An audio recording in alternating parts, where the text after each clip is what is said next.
Hi. Today, a short video about how to send money, how to make a deposit to Access Corrections from outside the United States. I've seen many posts saying people have problems with this. Access Corrections only accepts payments made with U.S.-issued cards that have a U.S. billing address.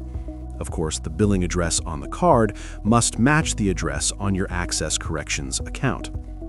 I use a U.S. unlocked card, which has a U.S. address assigned through Shipido.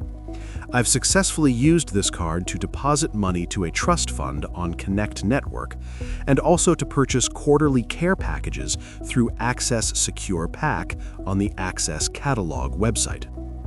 You also need a VPN.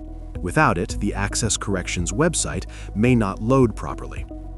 I use the free version of Urban VPN. The process itself is simple. You log into your account, select the person you want to send money to, enter the amount, read and accept the required information, and then you hold your head when you see the fees they charge. Instead of sending $100, it's better to send $99.99. Next, you enter your U.S. unlocked card details, confirm the payment, and that's it. The payment goes through successfully. On the U.S. Unlocked website, after refreshing the page, you'll see the transaction with the status pending. The next day, the status changes to complete, which means the transaction was successful. The funds were not held and will not be returned. The downside of U.S. Unlocked is the fees. There's a fee to load funds onto the card, a monthly fee, and a minimum top-up amount of $50. Even if you only need $20, you still have to load $50. When you add up the fees charged by U.S. Unlocked and Access Corrections, it becomes quite expensive. In this case, the fees alone came to $17.54.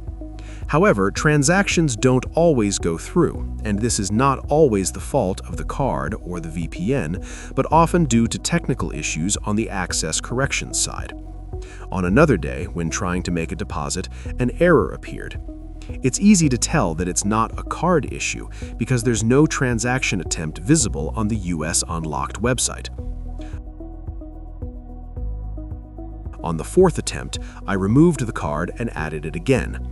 This time, a different error message appeared, but a moment later, a confirmation showed that the transaction was successful. The transaction then appeared on the U.S. Unlocked website with the status pending, and the next day it changed to complete. This is a simple way to make deposits from outside the U.S., but unfortunately, it is also quite expensive.